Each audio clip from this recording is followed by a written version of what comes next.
big story of the day. After weeks of restrained protests and interminable queues for basic essentials, there were unprecedented scenes in Sri Lanka today. Sri Lanka's beleaguered President Gotabaya Rajapaksa fled his official residence in the capital after thousands of anti-government protesters stormed the president's official residence. Soon after that, Prime Minister Ranil Wickremesinghe resigned, making way for an all-party government. The island of 22 million people has been struggling under a severe foreign exchange shortage that has limited essential imports of fuel, food and medicine, plunging it into the worst turmoil in 7 decades. Let's go across to my colleague Shrija, who's monitoring this situation on the ground there. Shrija, Prime Minister Wickremesinghe had summoned an emergency meeting of leaders of Sri Lanka's political parties to discuss this crisis for the next steps forward. He had asked the Speaker to convene a parliament. Has that meeting concluded, and what has been decided, if anything, at that meeting?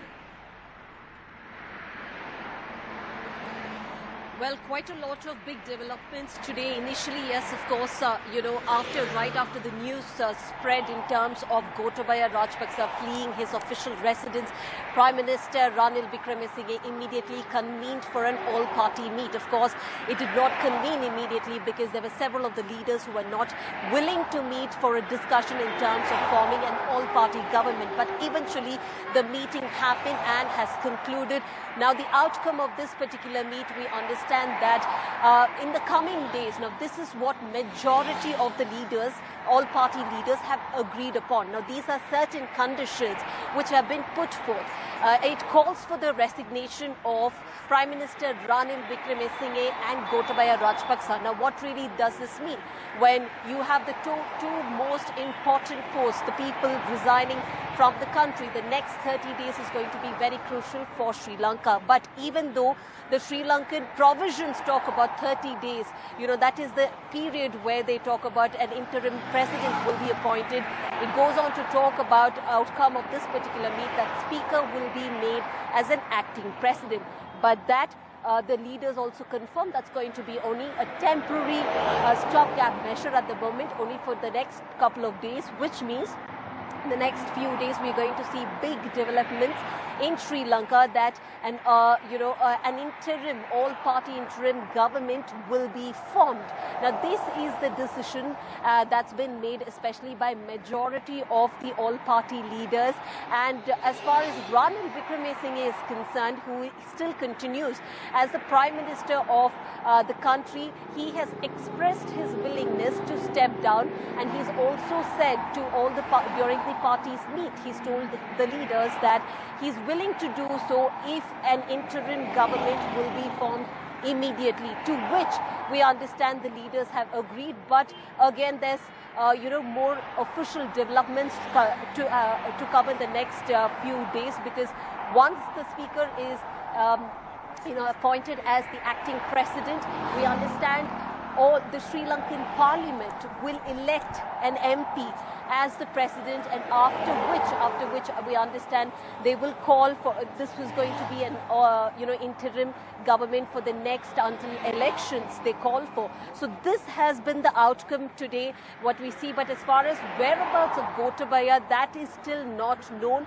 because there were multiple reports, several of the reports talking about how he fled from the island nation and that he's on the seas right now. This is what we really found. Remember, this is an unprecedented crisis, and the crowd that we witnessed today in Sri Lanka is also unprecedented, because we have never seen a crowd as big as this. And today what we witnessed is what we're going to show you at the moment. Sri Lanka has run out of fuel, but citizens fueled by anger travelled by trains, buses and cycled to Colombo and breached barricades to enter the President's Secretariat and his residence to register their voice of protest.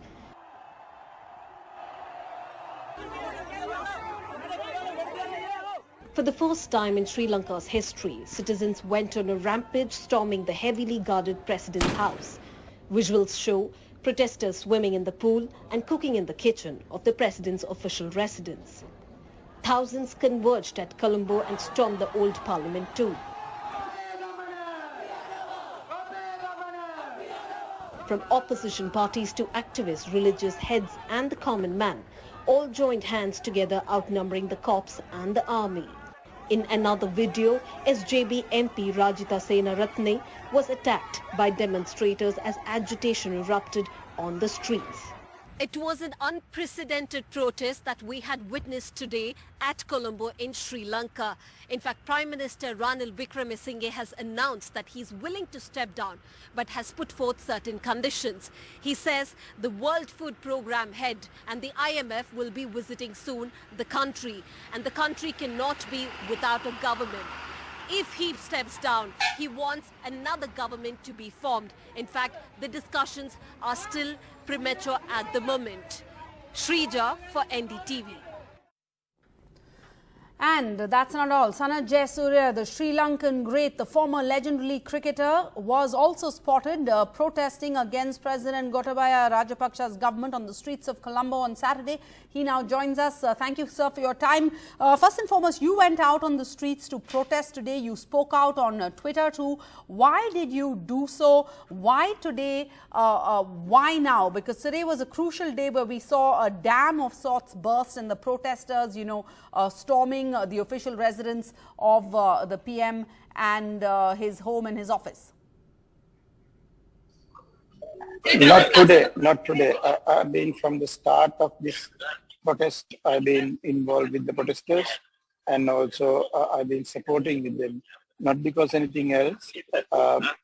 We have seen Sri Lankans patiently waiting, hoping that things will come better, but it didn't happen. So we were waited, and we started to non-violence protest a few months ago. So I was with them because I have seen people are suffering. There's the power cut shortages, petrol, diesel. So everything was happening in my country, unfortunately. And the government should take the responsibilities.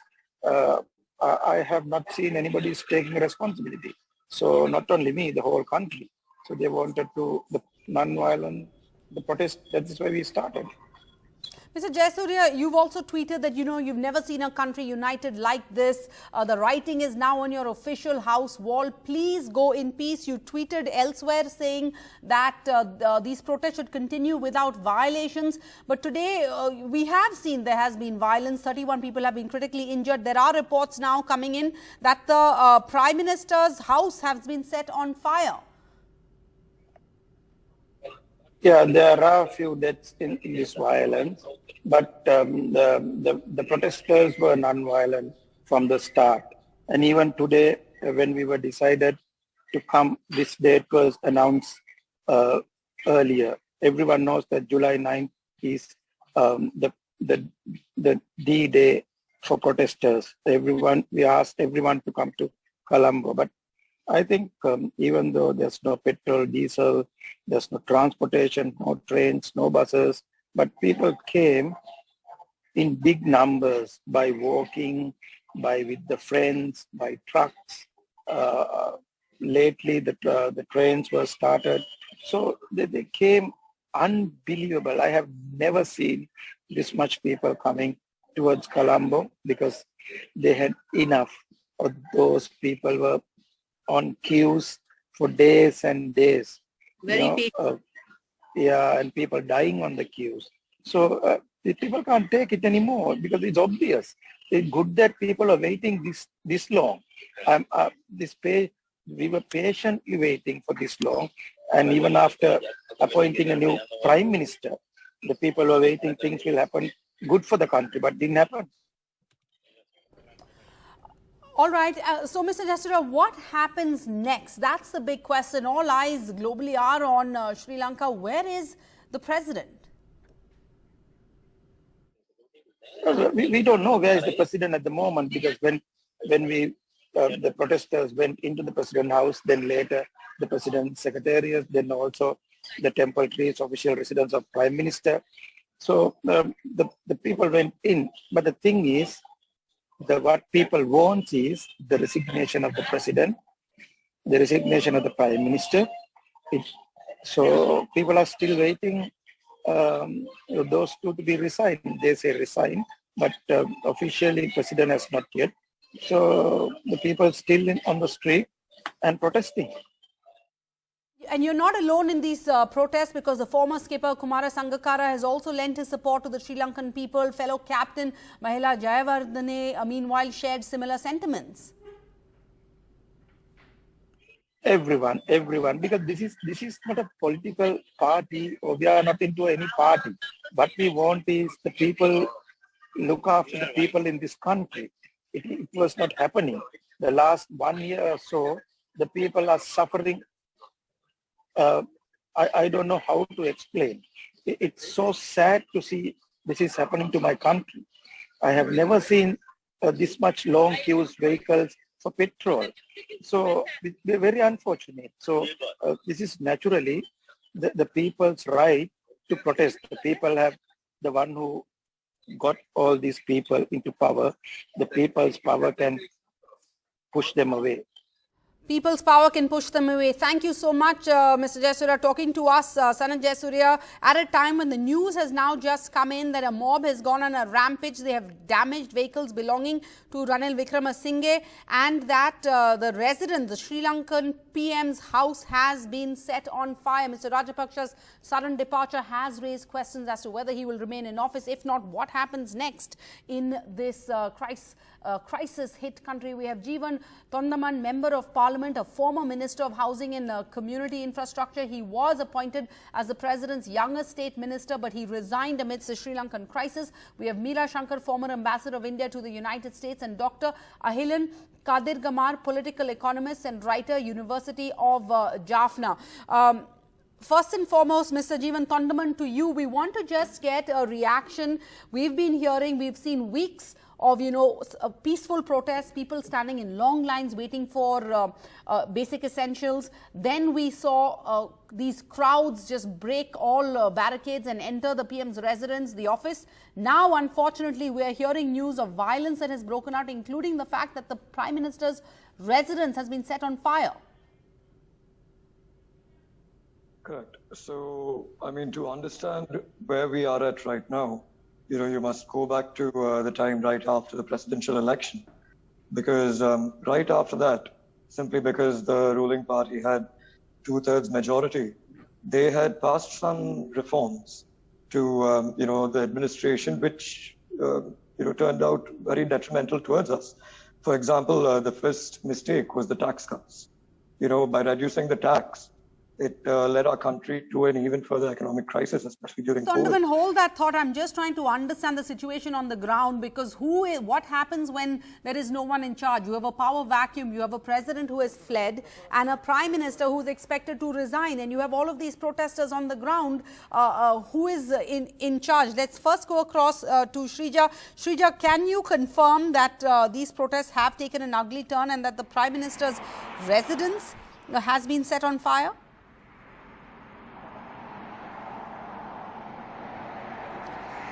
Yes, that's the confirmed news that we are getting from on-ground sources who are right outside Ranil Wickremesinghe's private residence. In fact, the breaking news right now coming in from Prime Minister's office is also confirming that protesters have set his private residence on fire. Now, it's been over a couple of hours right after where Prime Minister Ranil Wickremesinghe had announced that his willingness to step down, provided that an interim government will be formed immediately. Now, just right after that, we understand there were several journalists and protesters who had gathered right outside Prime Minister Ranil Wickremesinghe's residence. We did, of course, watch the visuals that there were several protesters, demonstrators protesting there. But what we did, of course, see was the police, the Sri Lankan police, the special task force, in fact, trying to chase the journalists and also several of the anti-government protesters. And at least about 4 journalists have been injured in this particular incident. just minutes after that, we also went on to see how Mr. Ranil said he condemns the attack on journalists. So clearly, just right after his statement on condemning the attack on journalists, just minutes after that, we saw how several, protesters had gathered right outside his private residence. The crowd swelled, in fact, and then they finally managed to breach through the barricades and push the police and also now attack vehicles of belonging to Ranil. And now we understand that they have set his private residence on fire. Unfortunate news coming in. Mr. Tondaman, back to you. Ironically, we do have that confirmation. This is the information coming in from your PMO that protesters have broken into the private residence of the Prime Minister and have set it on fire. Ironically, Mr. Tondaman, according to the presidential line of succession in Sri Lanka, the next in line to be president for an interim period was to be the Prime Minister, and that you have a case where the Prime Minister is also to resign. We know that there was an all-party meeting. Mr. Tondaman, can you tell us what the key decisions were taken by all leaders at this all-party meeting that was presided over by the Speaker? Yeah, sure. So today the Speaker convened all-party leaders meeting on the request of the Prime Minister. And, this meeting, it was done virtually. And in the meeting, while we were discussing the issues, the incidents that took place in the morning, we all came to understand that, this can't go on. And as party leaders, we owe duty of care to the people as well. And the president had said that he would respect whatever decision taken by the party leaders. So party leaders initially, the majority of them wanted the Prime Minister and the president to resign. And towards the end, the Prime Minister initially, he refused to resign, saying that he would prove his strength in Parliament. But following the statement that was given officially by the Speaker, that the party leaders want both of them to go, the Prime Minister had issued a statement that he was going to resign. But I feel personally the mistake in this was between the Prime Minister and the President. Right now, people are on the streets and, our main priority is to safeguard the people. But without giving the people what they want, we can't expect them to go home. People wanted the Prime Minister and the President to resign. And we still stand by that. That's the only solution for this situation right now. All right, Mr. Kadir Gamar, a political economist, a writer at the University of Jaffna. So anything more you can add to this twist where the Prime Minister initially refused to resign and eventually did so, or still hasn't yet, but has agreed to do so?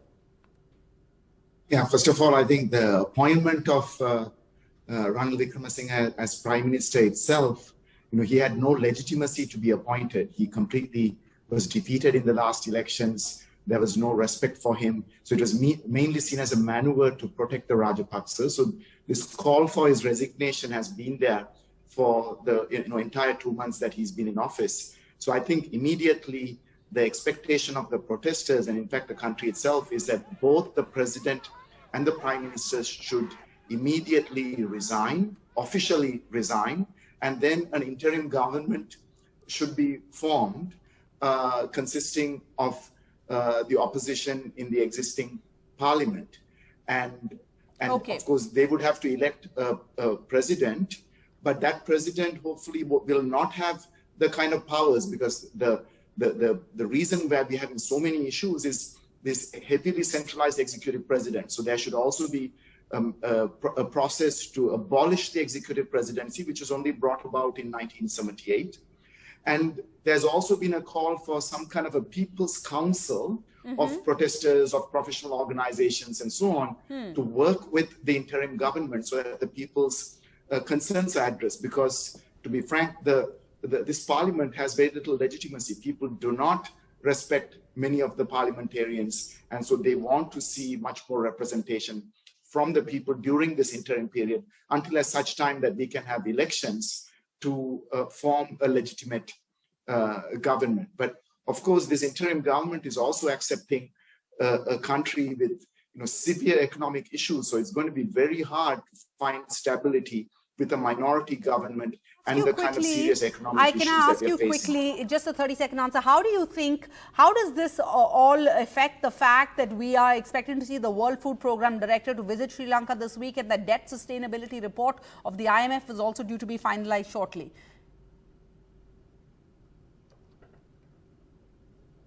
Mr. Karthik So, Ahmad. Mr. Karthik. Yeah, so of course, that's kind of the excuse that Prime Minister Ranil Wickremesinghe is giving for not immediately resigning. But I think, whether he's there or not, given the state of the country, that seems like a lame excuse for him not to resign. He's always tried to weasel his way into power. So he needs to resign immediately.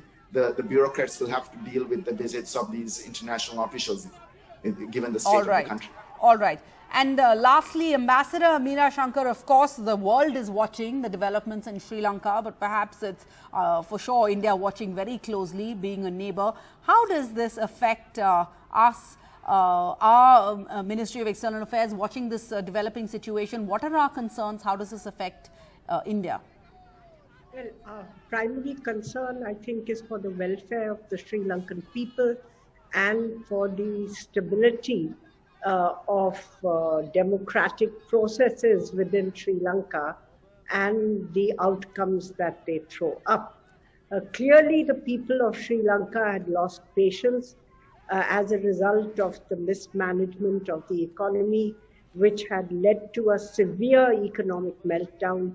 If you look at the GDP of Sri Lanka, in 2018, it was something like $94 billion. This year, it had shrunk to $76 billion. And again, this year, there's likely to be a contraction of about 6 to 7%, if not more.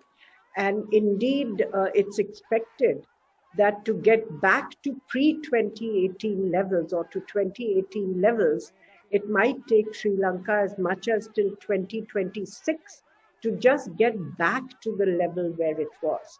So clearly, this was an untenable situation. They've defaulted on their debt. As a result, they've also run short of fuel and fertilizer, gas. Trains are not running. There's a power crisis. In fact, some restaurant owners have said that they have taken to cooking with firewood again to keep the restaurants open because alternative sources of fuel are just not available. And inflation is running above 50% in Sri Lanka with food shortages and so on. So it is really a very, very dire situation for most people. We do hope that leaders will listen to the will of the people and that the Sri Lankan political leaders are able to come up with a consensus as to how to move forward in this difficult situation. Thank you so much. We'll, of course, stay on this story, but we have to wind up this show.